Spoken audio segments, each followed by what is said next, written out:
One of the first memories I have of my interest in fairness and equal treatment for men and women came through watching Wimbledon tennis as a child. I didn't understand it even then why women were required to play fewer sets than men, but were paid almost the same. The Wimbledon prize money in 1980, for example, was £20,000 for men and £18,000 for women.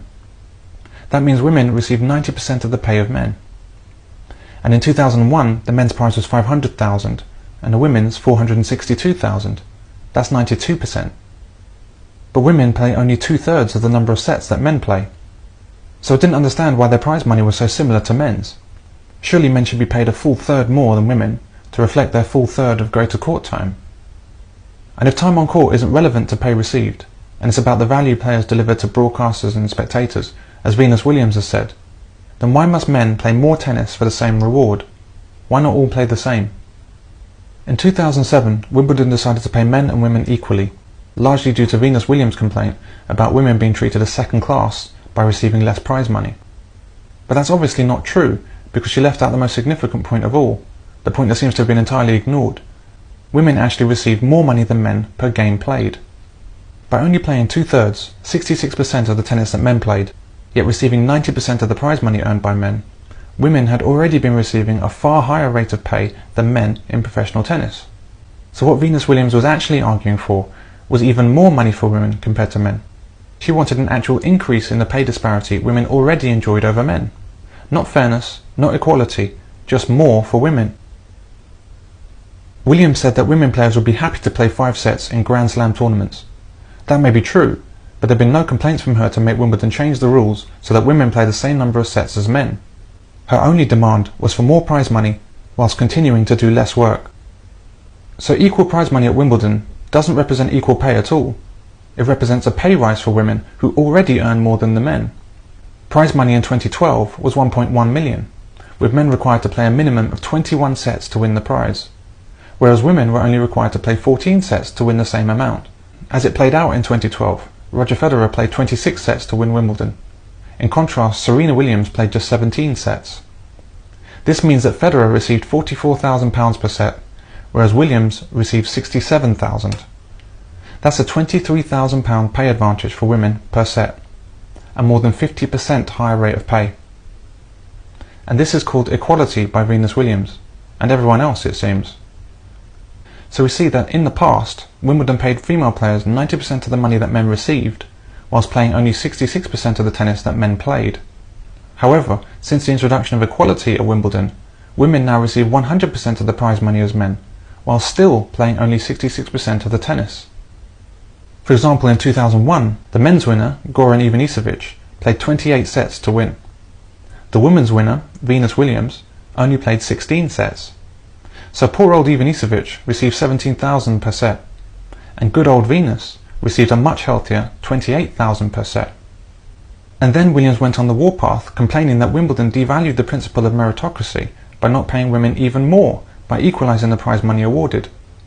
The prize money for which Goran was required to play a dozen more sets to earn. If you get paid a higher hourly rate than someone, then you are by definition more highly paid than that person. It's that simple. If you're a plumber and work 5 hours for £100, and the plumber next to you works 8 hours for £110, that's not grounds for complaint. That's grounds for enjoying your higher rate of pay.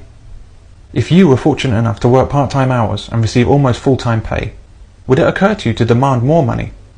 And would it ever even enter your head to base this demand on the fact that you are only earning 92% of the salary of a full-time worker for 66% of the work?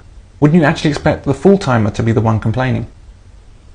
Women played less tennis than men, got paid more money for the tennis they did play, and yet they still called it unfair against women. You couldn't make it up. But this is the female condition, which exists as a parallel to the male condition. Women will complain even when no complaint is justified, whereas men won't complain even when a complaint is fully justified. A common argument is that female players are working relatively just as hard as their male counterparts. However, this raises some interesting questions. If we say that a woman playing the best of 3 sets is doing the same amount of work as a man playing the best of 5, then what we're saying is that female players are less capable than male players. And if that's true, then this is a reason to pay women less, not a reason to pay them more. And if it's fair as it stands, with women paid the same prize money as men despite playing less tennis, if that's currently fair, then why would Venus Williams say that women would be happy to play 5 sets? Wouldn't that then make it unfair for women? Wouldn't the complaint then be that women were being required to work harder than men for the same pay? Does female logic become any more incomprehensible than this? More to the point, does our support for this kind of thinking make any sense? The reason Venus Williams won this argument is the same reason that women win virtually any argument where they claim sex discrimination, even when it's demonstrably false. No one feels able to speak out against the claims because of a fear of what they might be accused of. We live in deeply dishonest times. There's nothing unique about tennis and the issue of fair pay. It simply represents the manner in which we've decided to treat women, and it illustrates in sharp relief the preferential treatment that women are prepared to not only accept, but fight for, while simultaneously claiming that all they wish for is equality. And we all nod our heads in agreement and effectively celebrate this discrimination against men. And it's the men who nod most energetically. If we want to understand the nature of feminism, and how its true ambition is for female supremacy rather than any concept of equal treatment, and if we want to know why feminism has proved so popular amongst women, despite being both clearly at odds with fairness and also deeply antagonistic towards men, we need only look at the behaviour of the female players at Wimbledon, and then apply that behaviour to virtually every other woman on earth.